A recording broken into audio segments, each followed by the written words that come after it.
Darren Till gives an update on his boxing training. Darren posted this footage to his Instagram. At the end of his caption, he wrote, "@Mike Perry, you are and so are all these other boxing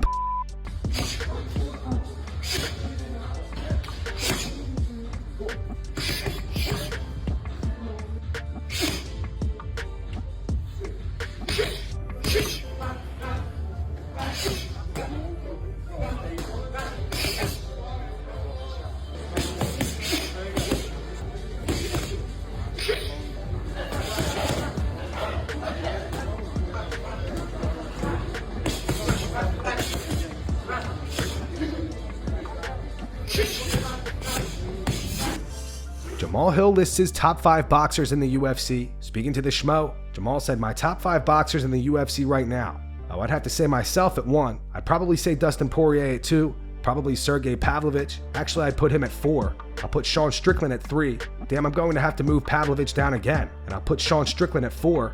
At 3, I'd put Max Holloway." After watching Francis Ngannou versus Tyson Fury in Saudi Arabia, Rampage Jackson calls out Shannon Briggs to box over there next. I just got back from Saudi Arabia a couple days ago, and I really liked that show. I liked everything they did there. The only thing I didn't like was the outcome of the Tyson Fury-Francis Ngannou fight. You know, I've been trying to fight Shannon for over 2 years now. I want to shut him up. I want to shut his big mouth. I want to fight him in Saudi Arabia.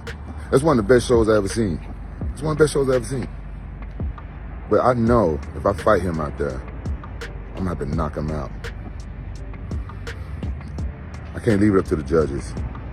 Shannon got a big mouth. I'm sick of it.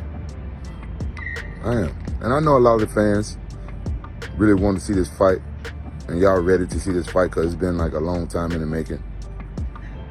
I'm ready for this fight too. It's time for me to shut him up once and for all, for real. Now that the boxing world respect us MMA fighters, it's going down in Saudi Arabia. It's going down. Shannon Briggs going down in Saudi Arabia. Can you believe this? Can you believe it?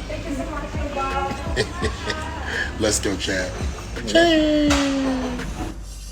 Sean O'Malley's coach Tim Welch says that he wouldn't be surprised if Justin Gaethje knocks Islam out if they were to fight next. What do you do with Islam? I would love to see Islam versus Colby or Leon.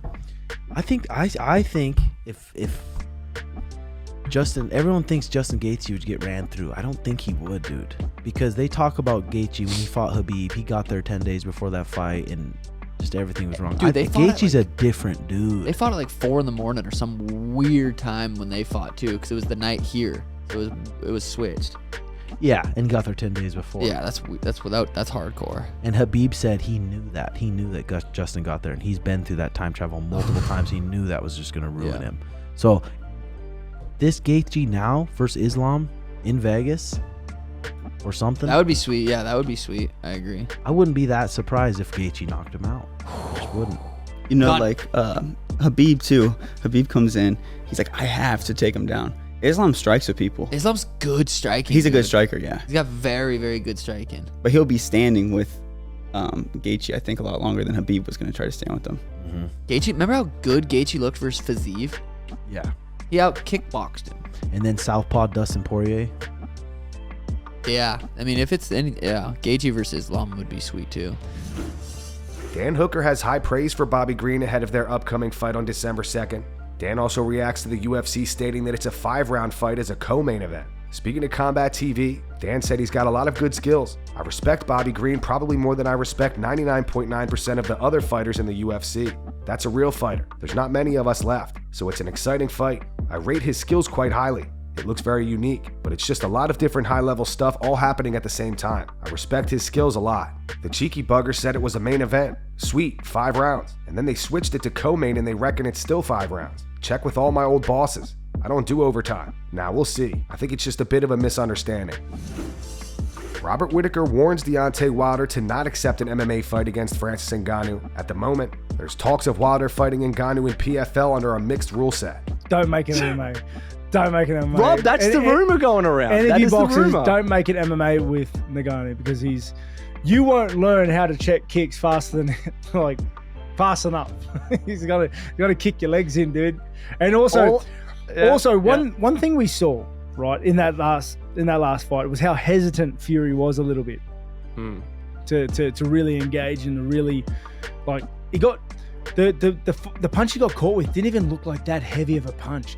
All that just points at is that Ngannou must hit so hard, so hard. You know what I mean? Yeah. And it was cool to see. He's got options. He can box now, dude. If you're looking at money and he can box. Let him box. He hits hard. I'd like to see him in the boxing world. I'd like to see him in the boxing world and boxing other heavyweights and see how he goes up against, not the best ever. Last night, Ariel Helwani announced that the UFC's plan is to book the Islam Makhachev versus Charles Oliveira rematch for UFC 297 in January. Ariel tweeted the current plan, though not finalized just yet, is to have Islam Makhachev versus Charles Oliveira 2 headline UFC 297. That event, while not officially announced yet, is currently slated to January 20th in Toronto. The original plan for that main was Volkanovski versus Topuria, but now the plan is for that to be on the February pay-per-view. Raquel Pennington versus Mayra Bueno Silva for the vacant 135-pound title, also scheduled for that January card. Dana White, in an interview with Brett Okamoto earlier today, shut down this report. Brett tweeted, Islam vs. Charles 2 will not headline UFC 297 next month in Toronto. Per Dana White, as of now, Oliveira does appear to be the most likely 155 challenger. Dana said anything is possible, it's whenever both are ready. Ali Abdelaziz also shut this down and had words for Ariel. He tweeted, fake news, Islam fighting Charles Oliveira in January. Guys, please don't listen to people who can't even get credentials to UFC events. Fake news. Charles Oliveira don't deserve nothing. Justin Gaethje next. Ariel fired back saying, hey, at least I could get on a plane and leave the country. And that's going to wrap it up for the news. Thanks for watching. For daily MMA news and content, subscribe to Full Mount MMA and click the bell icon to be notified when we post videos. Here are the 3 top comments from last video. The first one's from Nate Marks. It says it's amazing how different Ian Gary got after his first few fights. He was somewhat humble. Now he really thinks he's Conor. The second one says would love to see Ian get humbled. And the final one says as if Rob needed to show us more of how down to earth he is. He's truly a stand-up guy.